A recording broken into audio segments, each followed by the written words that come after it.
In the dog with Said the Sky. Going to be looking at golden retrievers today. Can you say, oh my gosh? No. Okay. Today's episode, we will be appreciating many forms of puppies. Oh, look at that good boy. We got a nice Look how good of a boy he is. golden fluff pupper. Oh my goodness. Oh, 12 out of 10, good boy. Wood cradle until I die. I want to hear some cute borks. I wanna boop it. You know what I mean? Just right on the mouth. Can you say puppy? No. Okay. The reason I want to is so I can get one of those floppy door hinge things and just watch the dog play with it forever. I've always wanted a human version of those, but then I realized that's just a door. Wow, yeah. Can you say puppy? Puppy. Well, That was fun. fantastic. All right, I gotta go get rid of my daughter. I'll be back.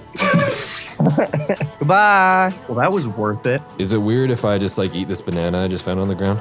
Do you never eat banana on camera or in front of another man? Shoot! I just want to welcome everyone to In the DAW. This week we have Said the Sky. How you doing, man?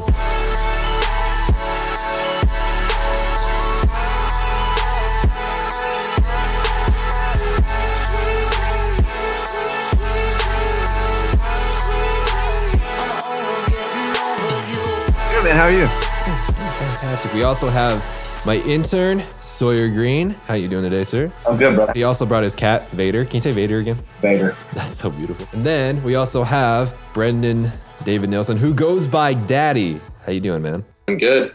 He even has a shirt. I'm that doing says Daddy. fantastic. Dude, my shirt says dad bod. See that? You gotta rep your brand, bro. By my brand, I mean my body. Because I have a dad bod.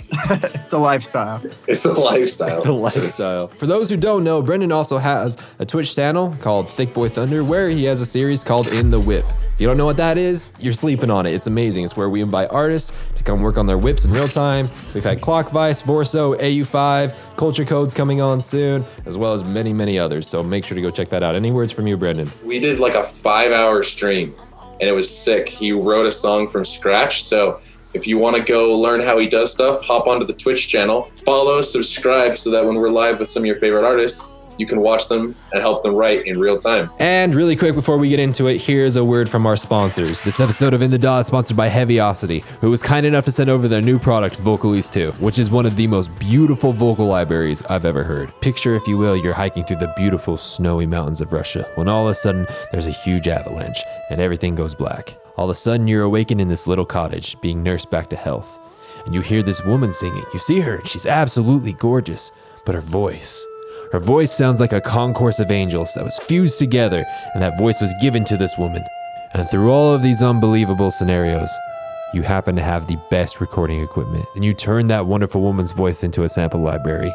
That, my friends, is Vocalese 2. Now that we got that analogy out of the way, I made a little sketch using Vocalese 2, as well as other products from Heavyocity like Gravity and Damage and a few others. So let's take a listen, but really focus to the female vocals because it is 100% Vocalese 2.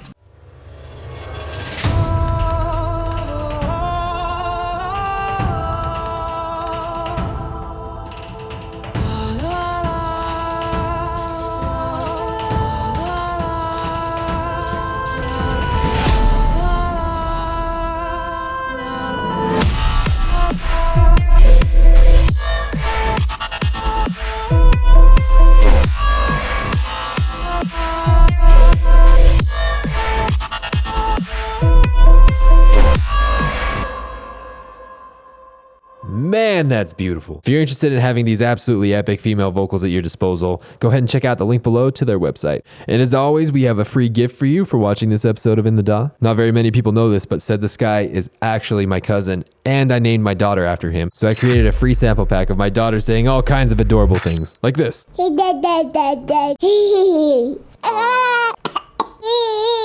I'm gone. He said, oh no. He said that, oh my gosh. If you want to absolutely mangle these recordings of my daughter's voice, there's a free download link in the description. Last final word before we start, and I pass it over to you, Trevor. Make sure to go check out the Patreon for In the DAW and Behind the DAW. That is what fuels this, what funds this, so that we can keep bringing these episodes to you. Okay, can I start? No! Yeah, that's fine. Okay, I'm fangirling so hard. Matthew Koma, that's all I have to say.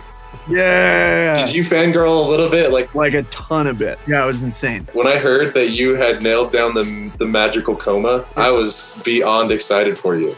Dope. Thank you. So yeah, he's amazing. He's so good at what he does and his writing and everything. Did you get to work with him personally with a song, or was it sending the track over and he came back with them? The way this worked was Lucas over at Suicide Chief. Your passion is like deeper and more solidified and like giving and providing. And you've found that voice through music.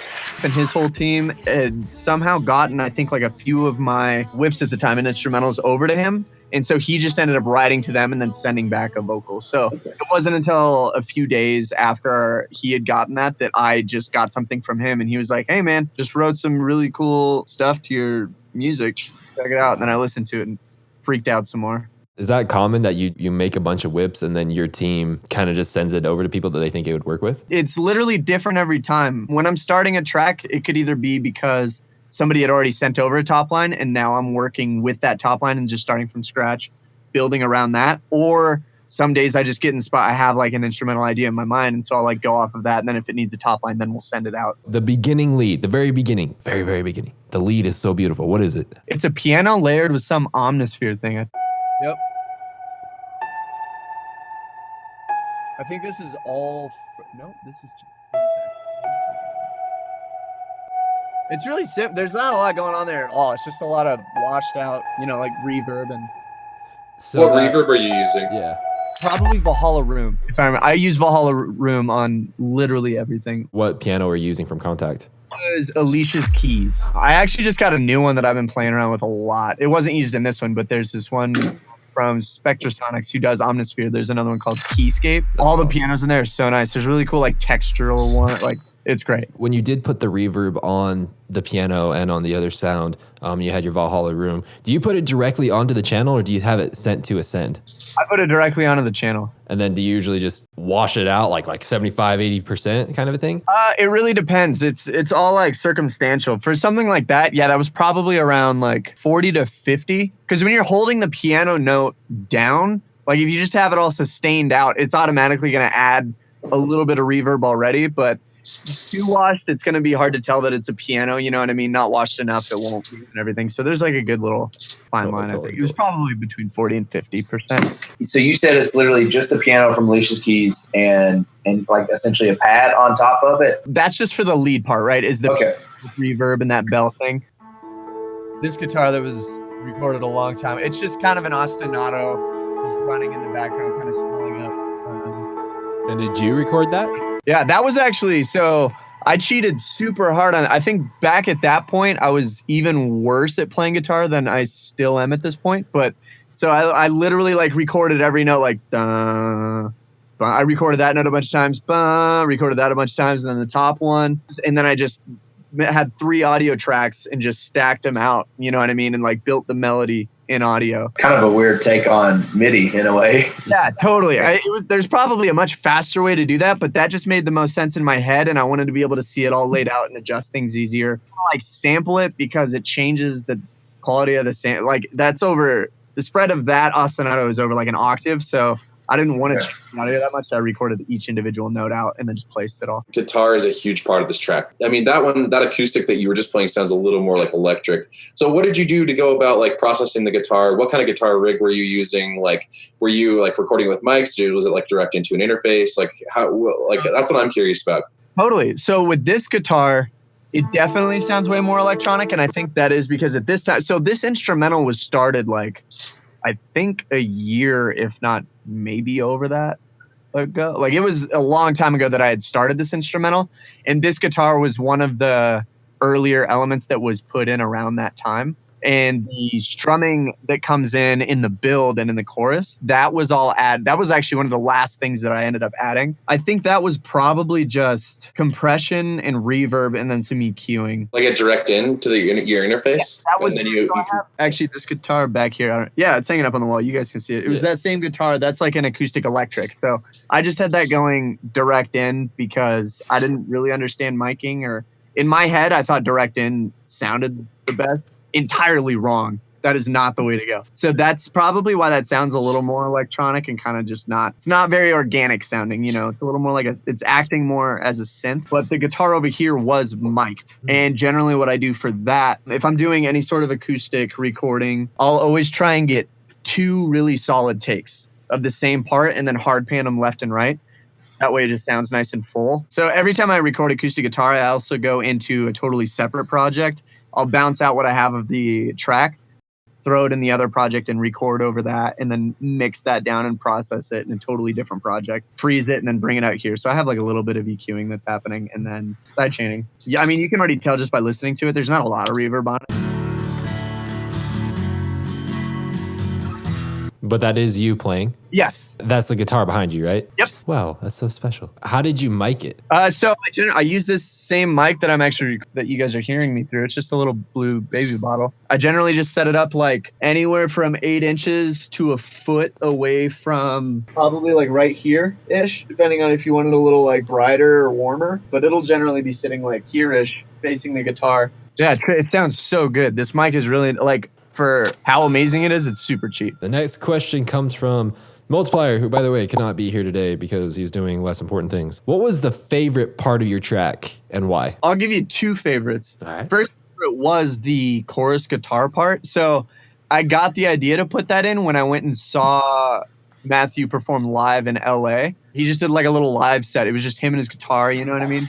And he ended up singing Over Getting Over You at that little event. And it was just him in the guitar, and it sounded, I just loved how that sounded. So I came back, wanted to just try and see if I could fit acoustic guitar into the track. And I'm not really a guitar player, so I kind of had to watch some videos on like how to get that sound, like understand like palm muting or like muting with your finger up here while you're like, it took so long to get like a decent enough take to where it didn't sound like, oh, he just tried to throw guitar in there, you know? You mentioned that the chorus guitar was one of your favorite parts, and you said there's another favorite part. So what was the other favorite part?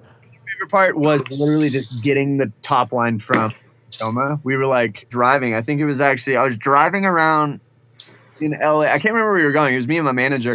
And I was like, oh man, we got something. We have something from him. So we pulled it up and just listened to it in the car. And as soon as his voice came in, we were like, this is perfect. Like we didn't, but we knew we loved it already. And then we listened through the rest and knew it was great. I was just amped. I was like infinitely more excited about getting the track finished and out. What went in as far as processing for his vocals? I mean, he has a pretty distinct sound, and with that, did you get to work a lot with the processing end of it? I actually did not. When he sent them, they were already pretty heavily. He does all of his own processing. I did some processing on my end at first. Yeah, I added a little bit of saturation. Originally, I think I had a lot more. I didn't have this EQ here on there either. I just had to bring down a little bit of the highs and warm it up a bit. But for the most part, all the processing, oh my goodness, I just gave processing like an extra syllable. All of the processing was done on his end. So I didn't really get a chance to see what all he did. Processing. Processoring.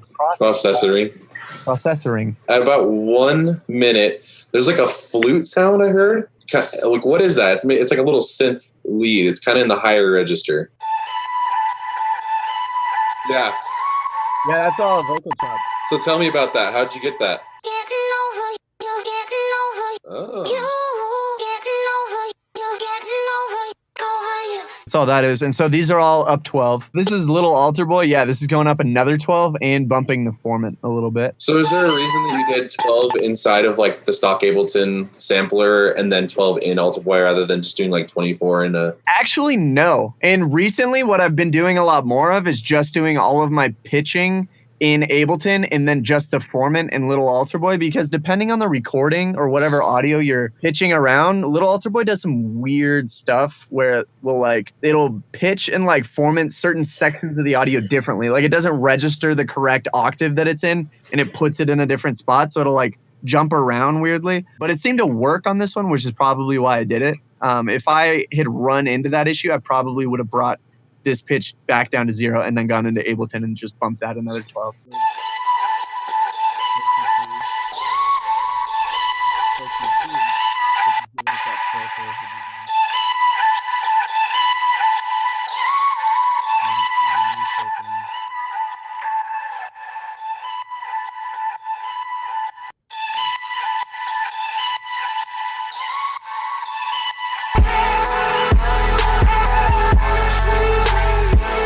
The less reverb you can use and still make it sound good, the better. This instrumental came along so long ago. I was still in a zone of like wash everything out, which I still love the sound of things when they're really washed out and just atmospheric. I love how that sounds, but I'm starting to use reverb less and less and less and only using it on the elements that I want to really be that atmospheric layer, you know, because when there's too much reverb going on, it'll get super cluttered. The most I generally would ever see myself getting to is like somewhere up here, just because of that, unless you're going for like a real effect. But this is also because I'm putting it directly on the track. If you were setting this up as a send, yeah, mix, you would want it 100%.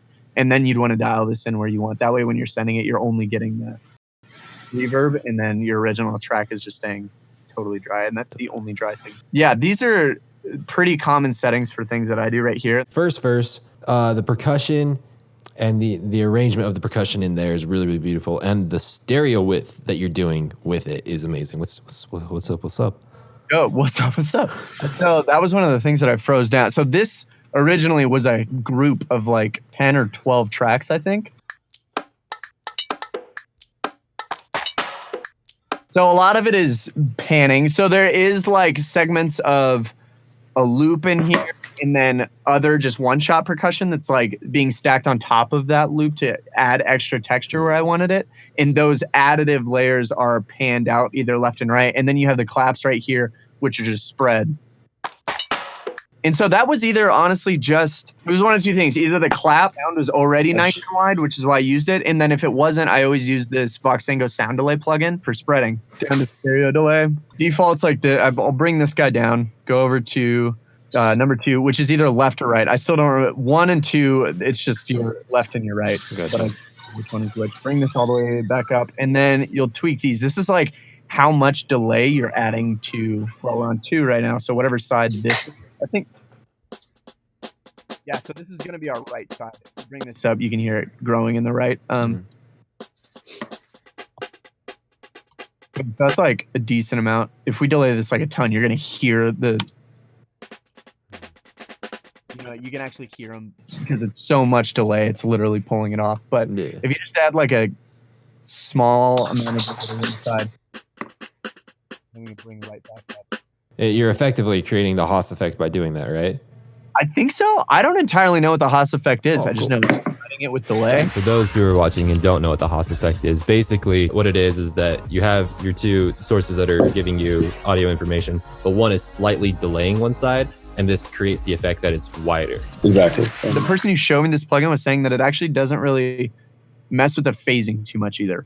Which is, so if you like collapse it to mono, it's not going to totally screw it up. I think, if I'm remembering that correctly, maybe it does. This is just the one plugin I've been using for stereo spreading for so long. And then also there is like a Foley layer on top of that too. Am I right? Vinyl. Yeah, that. Yeah, it's really light in the background. That's surprisingly nice. Dope. Nice. It sounds like someone's cooking bacon really far away. Totally. Oh my gosh, it does. There was a TED Talk. About the rain? Is that the one you're talking about?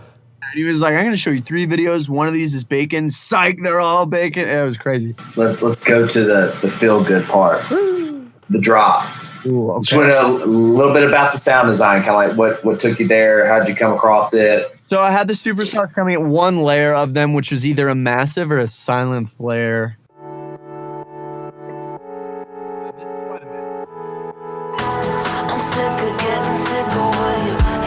So that's got cut off, that's opening up.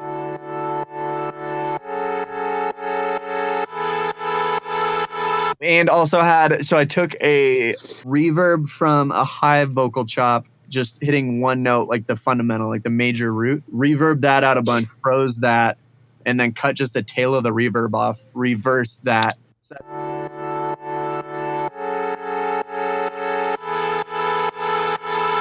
And then I have that same reverb continuing through the whole synth. Vocal like, in the background, but it's just the reverb from it. One thing I've been doing with like supersaws a lot is I'll just drench one vocal chop, like one note from a vocal in reverb, and then take that tail and just layer it in with all the saws just to give it some like I don't even know how you would explain it, but it just kind of like fills in a lot of those gaps and adds like a nice airy quality that I like in supersaws. Makes you feel a little more like uplifting. And a lot of the music that I do, I love having some sort of ostinato running that's just running on the major. Kind of want to see if this will let me open a piano plugin without crashing, but I also don't want to risk crashing it. Do it. Just do it. I just go for it. All right, you gave me the go ahead. So what did this guy say? Lots of things, man. That is a behind the DAW question. Oh, that's right. We'll save that for another time. Yeah, we got to save that for later. This one is in F sharp minor or A major. It's a 6-7-1 progression, so it starts on a D major.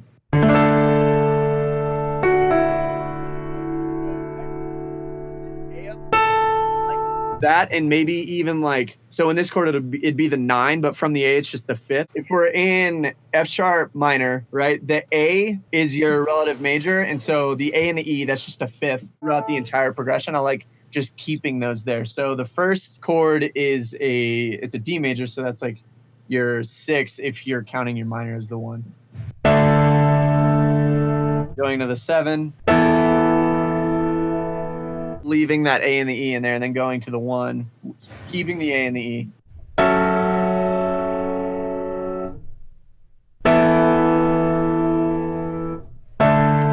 That A just chilling in there the whole time just keeps you like rooted in the, even though you never go to that major chord, having that note in there just kind of keeps the feeling of the whole song in a major, like happy, uplifting. Yeah. It's really weird. I just like how that sounds. So that's generally what I do with a lot of things. So lately I've been doing that with reverb from a vocal chop. I'll just take the root of the relative major and verb that out over the whole thing just so you never lose it. Oh, heck yeah. With the relative minor and the relative major, it's really, really beautiful actually, because it's like making a Venn diagram, right, of something that's minor and major. This kind of picture that's being painted on both sides, and it creates this type of feeling. Totally. I think honestly, actually, one dude that really kind of helped me figure out what I really, really love and the kind of chords that I like is this guy. He's he does like choral composition and composing and everything. He goes by Eric Whitaker. And he's amazing. He got known as like the cluster guy because he takes these chords, all the chords that he does. Clusters is like, I mean, a chord, right, is just like more than one note stacked on top of each other. We're going to take that same first chord from my song, that like 6, right? We're going to just move it to like C major. So if we're in A minor, the 6 in A minor is going to be your F. You have F, A, and C. But what Eric Whitaker does is he adds all of these 9s and 7s and different harmonics on top of that. So he's got this one chord in, I think it's called Boy and a Girl. All the notes that he uses are...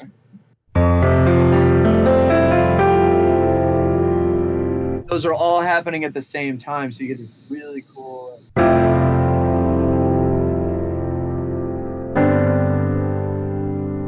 And you get that sound from having these notes. So it's still a chord, but you have so many, like, you have F, G, and A right next to each other in the middle of that chord. And then at the top, you have an E, F, and a G right next to each other. So there are these notes that are sitting so closely together. They create this, like, dissonance almost, and this, like, tension that just sounds so good that I feel like not a lot of people use. Like, instead of doing all those notes, most people nowadays will just...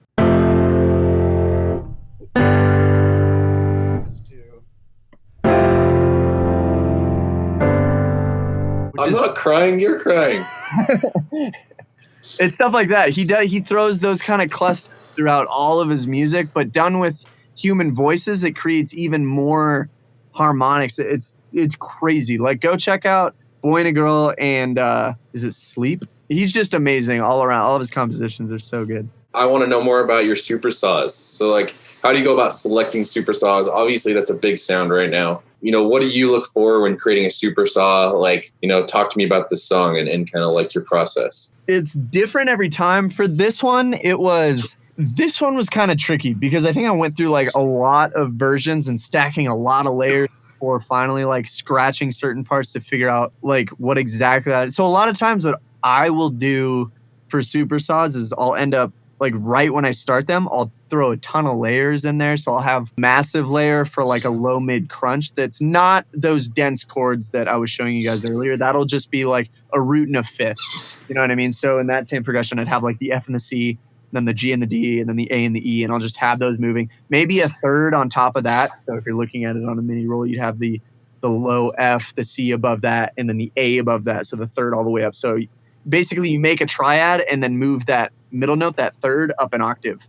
And then you just move that along. So it's a pretty open chord. It's not too dense in harmonics. It's just kind of, and then on top of that, I'll have some like much more detuned, more voices, something in silent that I will use those clusters on. I'll just add a few more harmonics if I want to. That just gives it some air, density, and harmonics and saturation. That's awesome. That's pretty profound because I feel like, I mean, when I'm trying to make supersaws, sometimes I feel like it's so dumb of me, but I haven't even thought about like taking out some of the notes. I always just like will copy up an octave of the exact same chords. You know, I think it's interesting that to cut out some of those notes so that it's not so heavy, because that's one thing that happens. I feel like with supersaws, they just get too much, and it's just it's really hard to tame. All right, while that's loading, what is the number one plugin that you have that you would sacrifice all of your other plugins for? Omnisphere. Wow, that was fast. He didn't even flinch. No. Just because, like, it's not even that I use that more than I just use it more reliably than anything, if that makes sense. Like, if I had to, I could probably make a whole song just with Omnisphere. Like, Omnisphere has everything in there. I don't use everything because I don't need to, but if I had to. You know you could. Sorry, my daughter just walked in. I listened to everything that you said, though, and took it to heart. I don't know how she got in here. That reverb that I was telling you about, that's just chilling on the A. That's sitting on one note the entire And is that Matthew's voice? I think so. Or another vocal chop that I had lying around. Okay. Yeah, it could have been Matthew's voice. I don't think I was too focused on the sound necessarily. I just wanted the effect from the reverb. You know what I mean? I wanted that Totally. there washed out and airy. Yeah, I got like trash too on it just to add that distortion that's over it. That's without track. But there's like it totally changes where it's in the mix. Like without it, it's like a little lower and like way more in your face. Oh, these are fun. Omnisphere. Aww.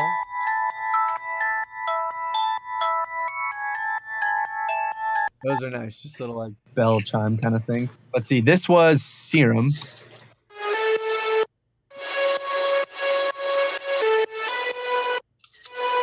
I honestly can't. So I was kind of pissed at myself because I like made it and then froze it all and then didn't have a saved project file of the unfrozen version. I don't exactly know how I'd make that. I mean, really square in a saw or something. I mean, it was a pretty simple wavetable. And then with this trash on it.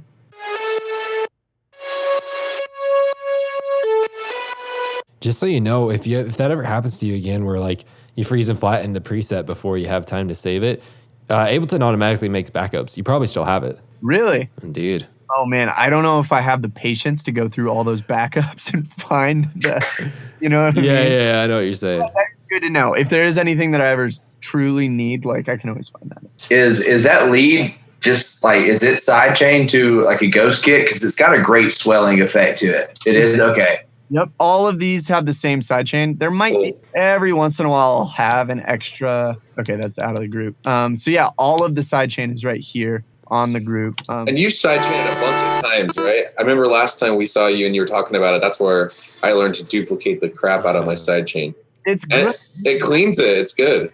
Yeah, it's kind of nice just because that way you can get you can dial in exactly the threshold that you want. And because every once in a while, so this is 3 different sidechains that it's being sidechained. Every once in a while, yeah, sometimes you cranking the ratio all the way up. You'll set your threshold. You'll find that cranking the ratio all the way up is where you want it, but it's still not ducking out as much as you want it to. So rather than bringing the threshold down even more, because when you do that, it's picking up more of the tail. So not only is it going to bring it down more, it's going to bring it down for longer. So I just duplicate the compressor. That's my logic through all that. I'm sure there's going to be a producer out there who's like, that's dumb. You could probably just do this and this and this, which would make sense. But I've found that works for me and it sounds really nice. So that's just kind of what I keep doing. So this is a massive patch. Got that sound delay on it too. So without it.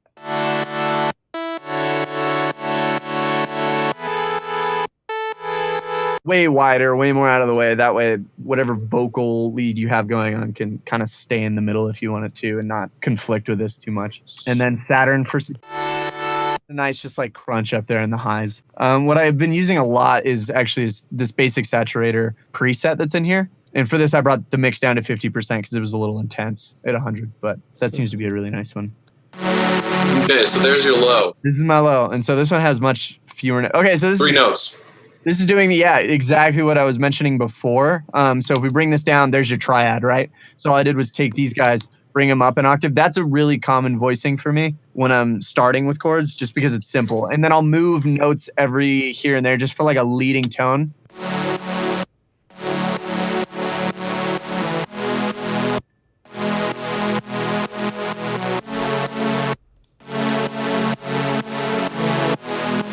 So some of the notes are changing, and then stacked.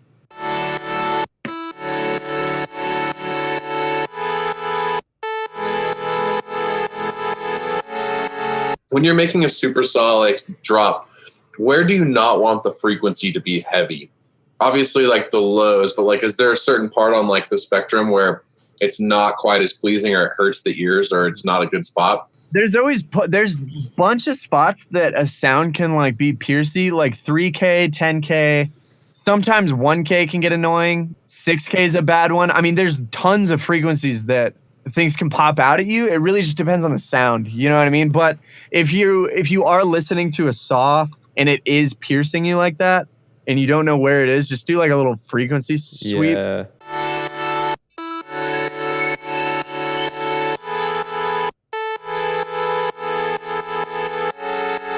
That's surprisingly tame. That's actually not as bad as I was expecting. Break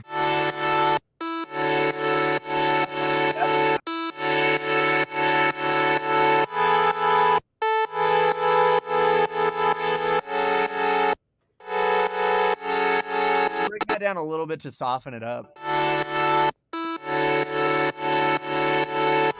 That's how I would go about doing that. Okay, so that's 8K roughly, up in the 10K area. But yeah, 6 is a big one, 3 is a big one, even 1K. They're literally all over. It really depends. The one worry that I have with doing that every once in a while, I like the only times that I do that is if something pops out to me and it's like noticeably annoying, then I'll try and go and find it. But if I'm not hearing anything that's jumping out at me and it sounds fine, I won't worry about it, just because sometimes I feel like you can kind of hollow out a sound doing that, and it can lose a lot of the fun characteristics that it has as it is. You'll change the sound enough to where you might as well just use a different sound when you do that enough. You know, you might be cutting out certain harmonics in that sound that make it what it is. So I try to do as little of that as I can. Overall, obviously outside of Matthew Koma, what was something that kind of made you feel like that this was kind of like an it song for you? Like, man, this is it. I mean, it's such a combination of so many things, but I think it was like, this was in a cluster of songs that I was working on like about a year ago when I said I had like this instrumental had come along. I was working at that was when Show and Tell, I think, was started. This other one that's coming out on the album was started. And around that time I was making a lot of like just happy, feel good, kind of future bassy songs in a sense. So that just kind of stuck with me. That's when I was just like, wow, I really like this. And since then, I had gotten a little bit more into guitar specifically, and like indie music in general. So being able to then come back to this very electronic song and then incorporate such a vocal guitar into that it made me feel really excited, because I was like, dope, this can work, where you can take something as organic as a guitar, you know, and throw it into an electronic song and make it feel like it's one thing. Probably just the overall vibe mostly for me. I just like how it feels as a song, you know, which it's kind of a lucky thing towards the end. If this was your final song you've ever made, would you be proud that this was your final song? Yeah. There's a little hesitation. Well, yeah, because that would mean that I would not make any more songs, and that would be the saddest thing in my life, I think. But no, I would definitely be proud of it. I am so stoked to finally have this song out, and of all the songs that I have done, like, definitely up with my favorites, like easily, very easily. Gotcha. I'm very about this one. Yeah. That's just a tough question. I don't Yeah. Heaven forbid, but if this was your final song and you knew that this was going to be your final song, is there anything that you would want to do differently with it? I don't think I ever would have finished it. Dude, that's deep. Yeah. Never would have That's been woke. happy with the final. I would have just worked on it until I died. Would you like our feedback on your song? Yes, please. Always down. Bringing your music and his talents together was one phenomenal, and it in my book it throws you up there with the works that Zed has done. Like in all honesty, like I'm going to go ahead and layer it up with that kind of popularity. So good. Just because huge fan of your work, huge fan of Koma, and it gave me that same like uplifting, feel good vibe to it. Really? And and just now knowing the technical side, your sound design, and the hard work that you put into it, and all these beautiful little knickknacks just really adds to it. And that's coming from a producer standpoint, to pick your brain. But now, from a complete listener standpoint, this is going to be what goes on my car in the morning at 4:30 heading to work. So like this is going to be the song playing in tomorrow morning. Well, thank you so much, man. I would just say my biggest piece of feedback is keep exploring that organic side of things. I like that your background as a piano player, and I would love to hear more like just piano. Like it would be cool to have like a break that would be some of your piano skills, or maybe like an outro where it's some of your piano skills. Like I like that organic. I would just keep experimenting with that because I feel like that's really cool progression that's going on. Awesome. I love that. Yeah, I love that. Well, first off, amazing, Trevor. There's something about you and your music that is just amazing. Absolutely. So this song is no exception to the rule. It's absolutely incredible, and especially that you got Senor Koma on here is just. Here's something that I've noticed that I feel like you would really, really benefit from. And so as you were breaking down your supersaw, you kind of reaffirmed that, is that like people are starting to add more and more organic elements into the. Wow, that was loud. Did you guys just hear that? That's reverb on that. Ooh, really nice. Yeah, the tail was insane. I'm sampling this. I've been seeing more and more people add certain organic elements into a supersaw, and it's really been catching my ear lately, and obviously like having me being able to connect with it more. When you were talking about how you took that that Matthew is singing, and then obviously you processed it and layered it in, I was like, yeah, that's nice. But what I'm thinking, like there's only so many ways that you can process a voice that's like that people know about right now, and still put it in a supersaw that still makes it sound nice. And I'm sure that's a problem that you've ran into. You're like, man, what do I do with this vocal now to make it fit in here? You know what I mean? Like, how do I make it? You ever played with Manipulator from Polyverse? They actually sponsored the last episode of In the DAW. Pretty gratuitous. And so here's the first preset. Pretty gratuitous. And here's with the second preset. Pretty gratuitous. Pretty gratuitous. And here's with the third preset. Pretty gratuitous. Pretty gratuitous. Pretty gratuitous. Well, if that isn't neat, I don't know what is. Dude, that thing is so mean. It's like, I don't even understand what it does. There's so much that goes into it, but that thing absolutely destroys a vocal and rebuilds it in the most beautiful way. Like to create more organic vocal type things that you can add into your supersaw, go check that out, man. Cause that thing. I just looked it up right now. I'm going to dive into that in a bit. That's nice. That's nice. And then you also mentioned that you have XL by Exhale, not XL. But no, that you have Exhale by Output. Do you also have Signal? I don't have Signal. Substance and Exhale, that's it. Dude, you would love it. If you love Omnisphere, you would love that. But particularly inside of Signal, they have this thing called the Sunlight Piano.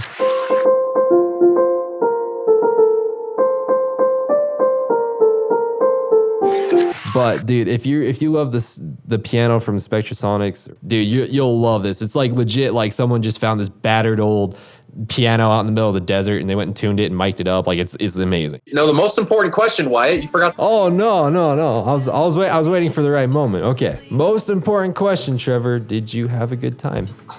A great time. Very fun. Is there any final words from you? Anything you want to push? Obviously, your album. Is there a tour? Is there anything else that you want to push? Pre-sale for that's coming out. Pre-sale coming out this Friday. Dude, I'm buying it. Yes. I'm all over it. Again, I want to give a huge thank you to our sponsors over at Heavyocity. Before you head out, let's check out some things inside of Vocalese too. I love it when plugins do this. So down here, you can set the key of your song. So whatever you play up here, it's going to be in key. So let's go through some of the vocal phrases we got.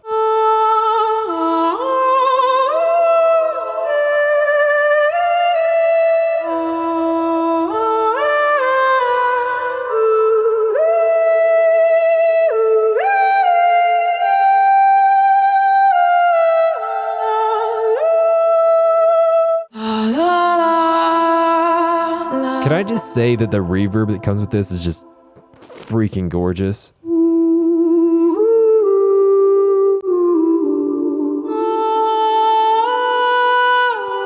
And their visual stuff. I mean, this is insane. There's like little things popping out of the ball right there. Anyways, it's so cool.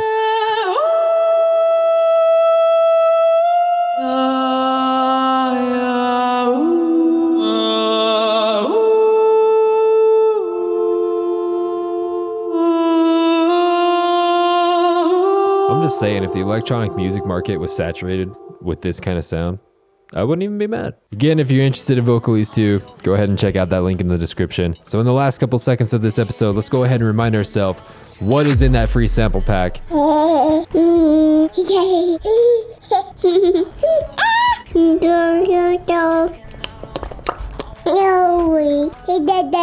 my gosh. Fun fact, AU5 actually made that recording into a bass. Oh my gosh. Actually, let me go grab it. Oh my gosh.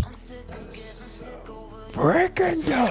Hope you enjoyed this episode of In the DAW. Did you enjoy the questions that we asked, or is there other ones that you would have liked? Make sure to check out these other amazing episodes of In the DAW. Like, comment, and subscribe, and we'll see you next week on In the DAW.